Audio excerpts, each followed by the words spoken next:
Assalamualaikum warahmatullahi wabarakatuh. Gimana kabarnya anak-anak hari ini? Mudah-mudahan semuanya dalam keadaan sehat dan semangat dalam belajar.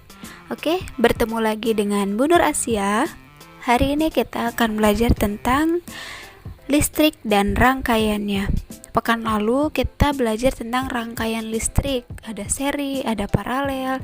Nah, hari ini kita akan mengulas materi-materi itu dan akan ada tambahan sedikit tentang alat-alat dan rangkaian listriknya. Oke, kita lanjutkan. Nah, sebelum kita mulai, alangkah lebih baiknya kita membaca doa terlebih dahulu ya.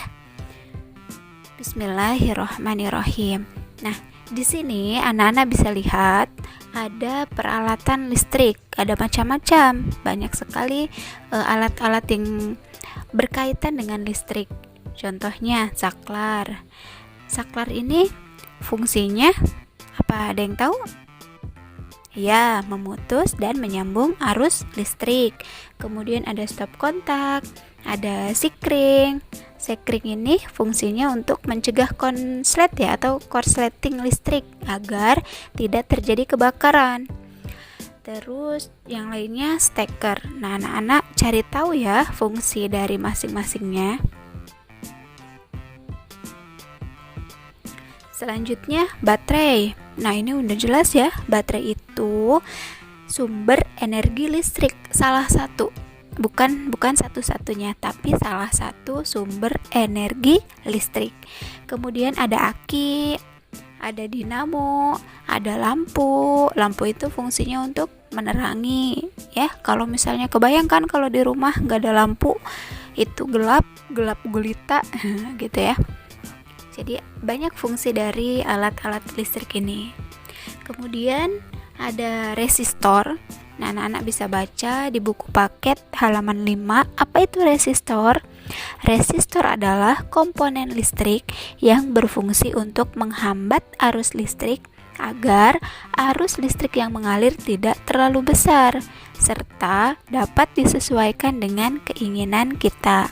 Itu ya fungsinya. Buku yang ada di rumah itu anak-anak dibaca supaya anak-anak paham. Oke. Ibu lanjutkan ya. Selanjutnya fitting. Di sini anak-anak bisa lihat fitting. Fitting atau biasa disebut dudukan ya. Dudukan lampu. Kemudian ada transformator dan ada kabel. Udah tahu kan ya kabel? Selanjutnya rangkaian listrik. Nah, ini dia rangkaian listrik yang kemarin sudah dijelaskan. Ada seri dan ada paralel. Ibu akan ulas sedikit ya. Nah, ini rangkaian listrik seri adalah rangkaian listrik yang disusun secara sejajar atau berderet. Nih contohnya nih, anak-anak bisa lihat ya.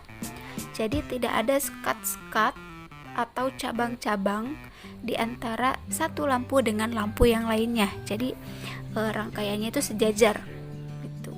Nah, kelebihan dan kekurangannya anak-anak bisa lihat di video sebelumnya. Di situ sudah jelas ya, dijelaskan secara rinci kelebihan dan kekurangan dari rangkaian seri atau rangkaian paralel. Kemudian selanjutnya rangkaian listrik paralel disusun secara bercabang. Nah, ini anak-anak bisa lihat perbedaan yang tadi ya. Kalau seri tidak ada cabang. Kalau paralel itu dia bercabang. Jadi lampunya itu tidak disusun secara sejajar tapi bercabang-cabang. Begitu ya.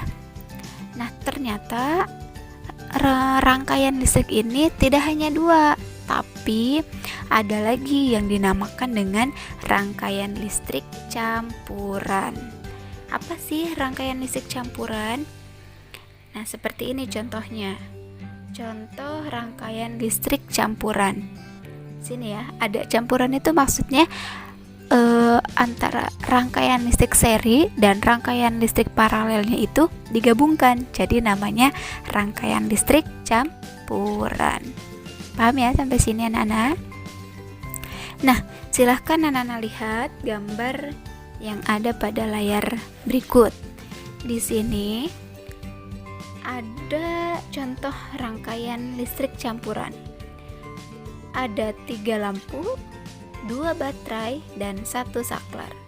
Nah, anak-anak perhatikan, jika posisi saklar tertutup atau on, nih yang ini ya, maka lampu 3 atau L3 itu akan menyala lebih terang dibandingkan L1 dan L2.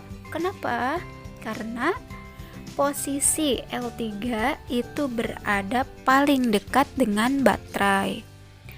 Nah, jika posisi saklar terbuka atau off, maka semua lampu akan padam. Kenapa? Karena tidak ada arus listrik yang mengalirinya.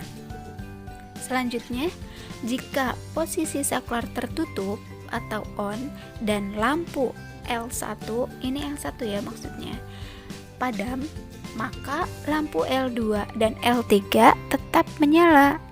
Kenapa? Karena arus listrik L2 dan L3 itu masih terhubung ke baterai melalui kabel. Jadi jika L1-nya padam atau L2-nya yang padam, itu L3 masih tetap menyala. Kalau L1 padam, L2 dan L3 masih tetap menyala. Jika L2 yang padam, maka L1 dan L3 masih tetap menyala. Seperti itu ya. Nah, selanjutnya, jika posisi saklar tertutup ya atau on dan lampu L3 padam, lampu L3 nih padam, maka L1 dan L2 pun akan ikut padam. Kenapa? Hal ini karena pada bagian kabel terhalang menuju ke baterai. Begitu ya, anak-anak. Sudah paham sampai sini? Udah ya. Oke, dilanjut contoh kedua yang B. Anak-anak perhatikan, di sini ada 3 lampu, 2 baterai, dan 2 saklar. Kalau yang contoh A tadi, saklarnya hanya 1. Kalau ini saklarnya ada 2. Perhatikan ya, jika posisi saklar 1, nih S1 nih, saklar 1 ya kita sebutnya, itu terbuka atau off, dan saklar 2-nya yang tertutup, maka semua lampu akan padam. Kenapa? Kenapa, ada yang tahu?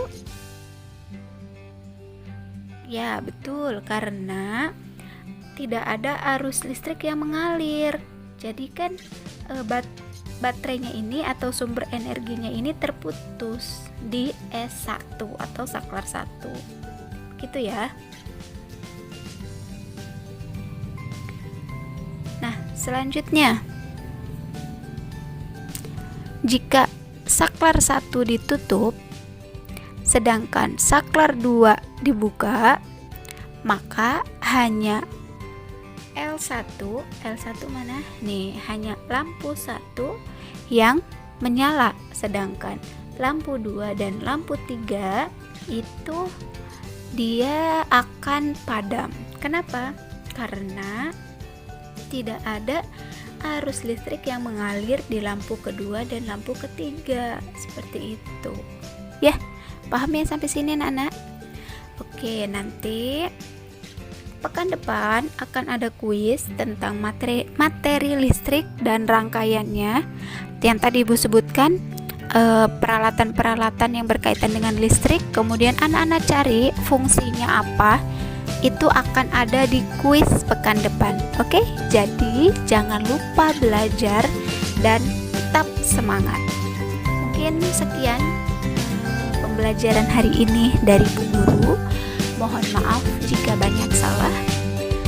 Terima kasih. Assalamualaikum warahmatullahi wabarakatuh.